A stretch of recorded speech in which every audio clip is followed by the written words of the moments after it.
Hello, everyone, and welcome to this short virtual presentation for the SciVi seminar. I'm really sorry that I can't be there in Portugal with you this year, but hopefully, this short introduction will give you a sort of taste of the principles that we have developed for science visualization through especially animation throughout the last couple of years. And then I know that both Sia, Agata, and the rest of the team will take really good care of you throughout the next couple of days. My name is Peter. I'm associate professor at Aalborg University. I did a PhD nearly 7 years ago about using animation outside the arts and entertainment. And among that, the sort of work of using animation and visual languages to do science communication sort of emerged.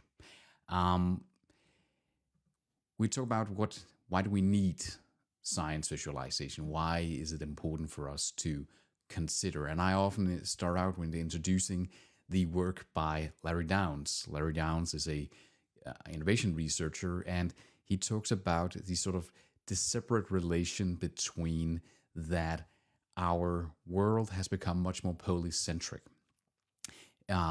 We don't anymore have sort of definitive centers of information that we all trust, and thus there is a constant competition for who is right, who has sort of a mandate to tell us what are the facts of society. And the need is quite clear. We live in an age of fake news. We live in an age where even the most horrendous kind of notions of fake science, fake facts, can actually have a place on social media, can have a rather high level of audience engagement on platforms such as Facebook and YouTube, and also a high quality of production itself. And therein lies some of the problems that SciVi has to address. We simply have to address that science visualization is not neutral. It is something that happens as a competition to a lot of noise out there on the internet, on the different platforms that users, citizens, and audiences generally are interacting with.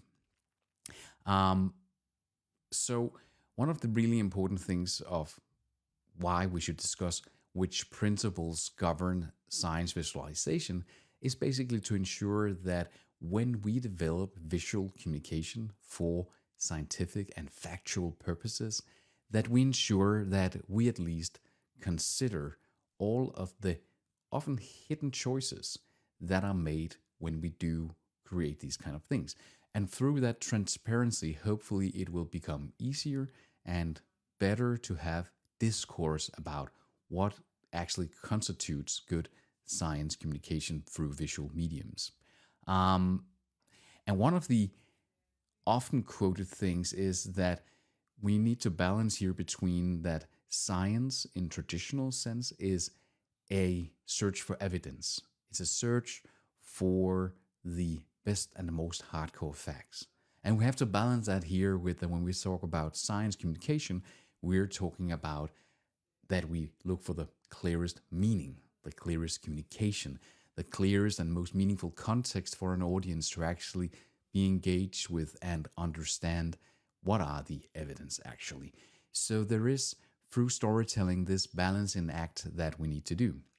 And that's, of course, that mode of storytelling is, of course, why we have looked a lot towards animation. That is the entire success explained the videos there.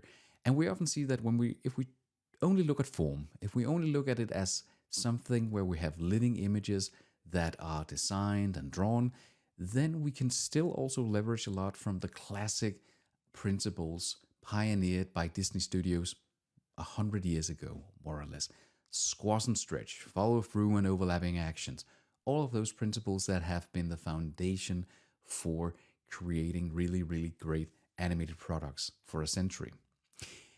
But we took that a step further and tried to look at what happens when we ask ourselves what is specific then for doing this in a factual, scientific context. And from that, we began to develop sort of a continuum. We imagine it as sort of handlebars. So imagine that you had some small bars that you could drag towards each side of the spectrum for initially these 5 principles. And I'm going to go through them now rather quickly and also conclude then with some of the more emerging, newer patterns we have put up. So we actually have a full list of principles that we now sort of see as the foundation for science visualization. The first and most obvious one is fidelity. That is what we see.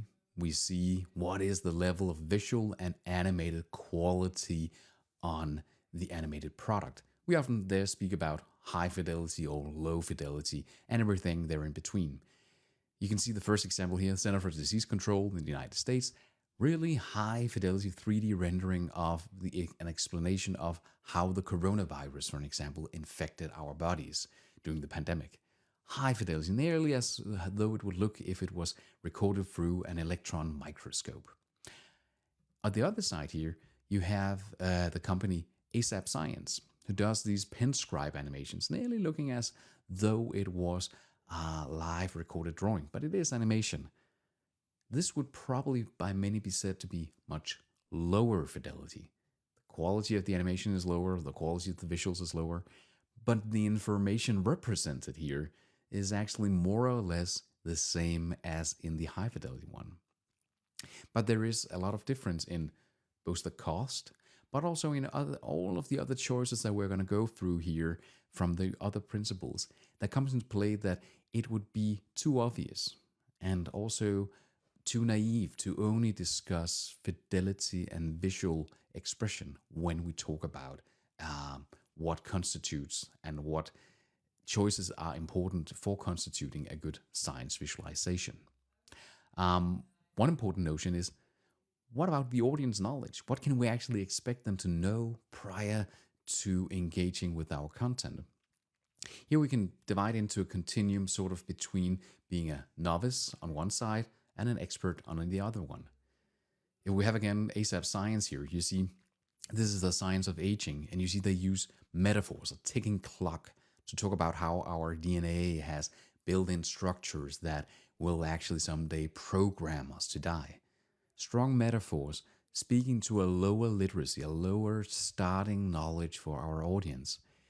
Whereas the other example in the other end of the spectrum is from the company Realogic. They do simulation visualizations and animation for engineering companies, public companies, and here they are simulating the aeroflow of a new windmill blade design. We can probably all see, okay, it's wind, but we need more domain knowledge to basically comprehend what is the U magnitude of wind. And how should I interpret this aeroflow that I see here? Is it good? Is it bad? Is it better or worse than before? I need a higher level of literacy to understand this. So there is this notion of that when we build this, we should have a clear discussion of what is the prior audience knowledge actually. And on the other sort of point of that with the audience is also, should the audience be communicated to? Is it a purely communicative medium, or do we actually have a more persuasive or more strategic notion that we want to make the audience think thoughts and debate things maybe that they could not have thought or debated if they had not seen this science visualization? My first example here, Kurzgesagt, they're one of the world-leading explainer video companies based in Munich in Germany. And they make these wonderful communicative products. Here we have about how fusion processes work in the sun. They are made to communicate scientific, complex phenomena in an easy and very, very sort of eye-level kind of approach. Whereas the other one here is the Game of Thrones from Lancaster University, made to provoke the citizens of London at a time when the municipality of London were actually planning on using drones to sort of upgrade the CCTV surveillance network in the city. Here they use science visualization not to propose that this was a good idea, but actually provoke both the municipality and the citizens to ask themselves, have we thought this through? What could actually happen if drones were out there and if people could suddenly be surveillance not by a fixed camera, but by a floating interactive camera? So here we wanted to provoke people to think through science visualization.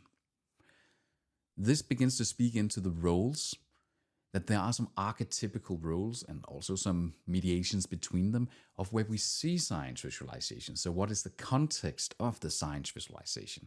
And that also is important to consider when we start planning our productions. If we start with one of the often used arenas, that is for didactic teaching purposes, here we have Quantum Carina, made by the Southern Danish University and the company We Love People, who created this animated influencer girl who loved science here, and she tells us about quantum particles. And she was made for a proposal of teaching materials to make science teaching more engaging in the middle school science educations in Denmark. Clear didactic purpose, also a clear funding from the Ministry of Education, so they could sort of make choices of high 3D fidelity, very explainer video-y, have an entire sort of cross-media universe built around it. And thus they looked a lot like a extended version of the classic public-oriented role of science visualization, the classic explainer video. Here we have some of the beautiful productions from TED Ed, where we also have many of the same choices, but with a broader, it's the entire public who are our audience. So the role is to have as broad a spectrum of communication as possible. Whereas if we move down to peer-to-peer, expert to expert, or people with the same literacy at least, here we have an example from Man Diesel about aerodynamics of how they design the trucks of their carpool. Again, we can probably understand this has something to do with the aeroflow, but it is made as part of a conference for these engineers to actually make them discuss better the potential of adjusting the truck wagon design of these cars and how it will affect the fuel efficiency. And this kind of peer-to-peer communications have actually been increasingly used in grant application roles in research. So we see more and more, as actually the example that I showed you from Realogic before with the windmill design was actually used in a grant proposal in actually searching for money to actually do real life experiments with how to improve these U magnitude waves of the windmills. So we see these archetypical roles now that science visualizations simply take, and that these can sometimes be the same, but there are choices on the other principles that are determined by what role and thus what context we exist in. Then we move on to one of the more controversial ones, and that is the thing that scientists often have as the major ambition, and that is objectivity. We want evidence, we want the hard facts. And that's the question of whether whenever we storytell and do something visually, can we ever really be truly objective? I think Kurzgesagt has embraced this beautifully by addressing that they address explicitly in their videos when they take a bias, when they take a stance, when they are a bit subjective. For an example here, when they talk about the social sciences, they start out proclaiming we are pro the European Union, so that will of course affect our notion here. But even when you have more highly scientific videos like this one from Ex Vivo about the inner life of a cell, again, high fidelity, very high level of realism. It's nearly like it's recorded through an electron microscope. But listen to the music here.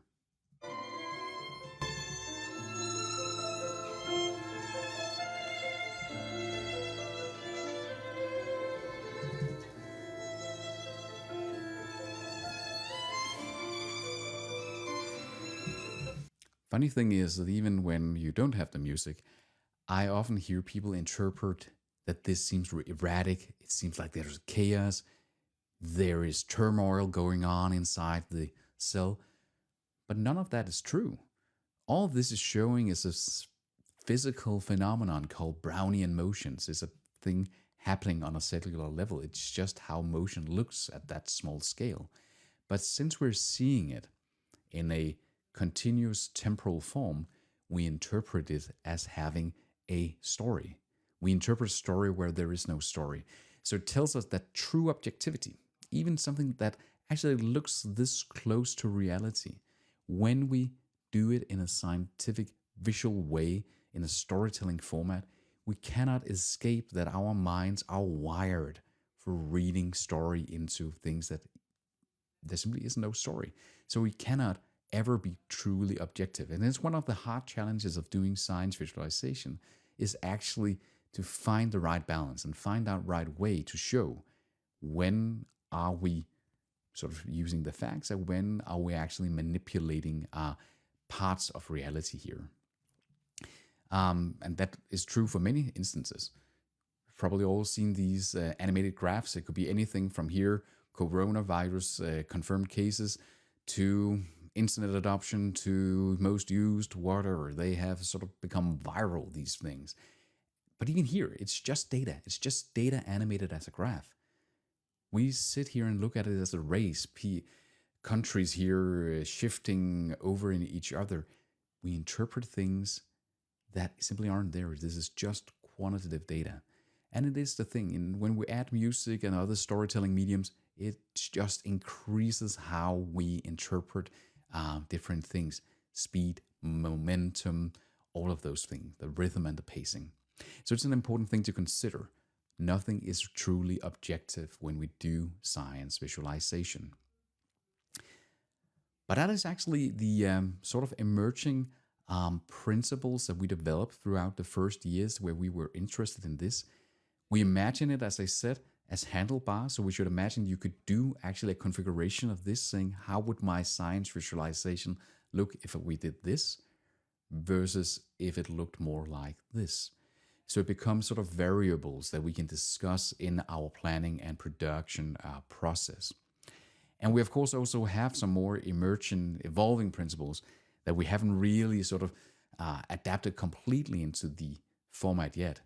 But that is questions of what happens when we have participation, when it's not long anymore just passive, but also active forms of SciVi, like when we gamify science, citizen science, like here, Aarhus University and Quantum Moves, who did a game about figuring out the correct best ways of doing quantum tunneling for quantum computers. Then we have a more active form of science visualization. We actually participate in creating the science. What about the question of should it be very concrete data or should it be abstract, more aesthetic data? Here we have about social distancing, wonderfully abstractly shown through matches by Juan Declan here, the effects of social distancing, versus the more data-based one where we saw the flatten the curve kind of graph being made through the data points of actually social distancing and how much that could actually affect the lowering of spread of coronavirus. But that's sort of the question of how aesthetic.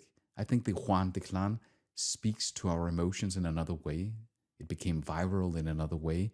Whereas the other one, it worked in other mediums, in other context. It worked very well in newspapers. It worked very well in public information.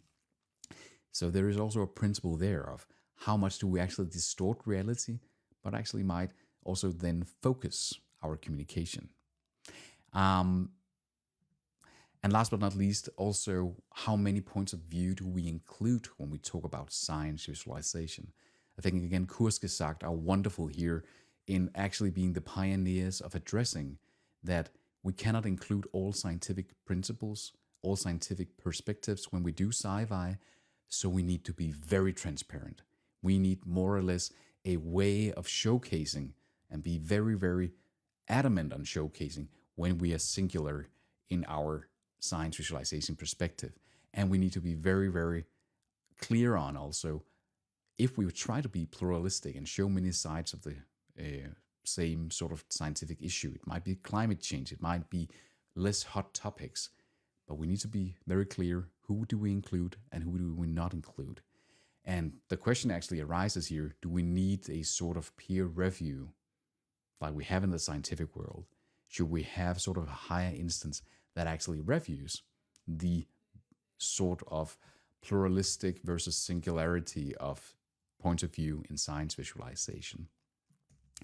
But that all in all together, that gives us our principles as they look now.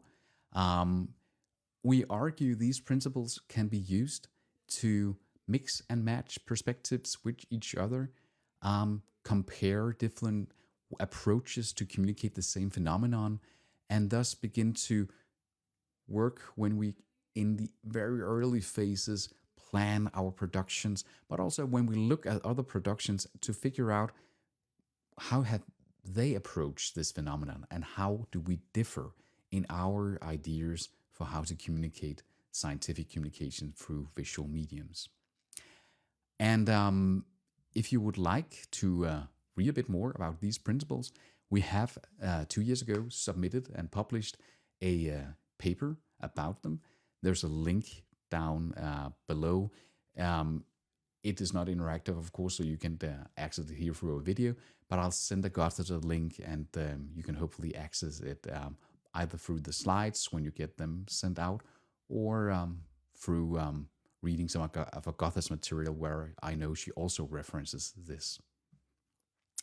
So this was a really short, rapid introduction to the science visualization principles that we have developed in the SciVi community. And I hope they will inspire some of you, together with the great things you will hear Agatha and the rest of the team present throughout the week here or throughout the 2 days of workshopping. And I wish you some really, really nice hours together and some really nice workshopping time also. Have a good time, everyone. Thank you for listening to me.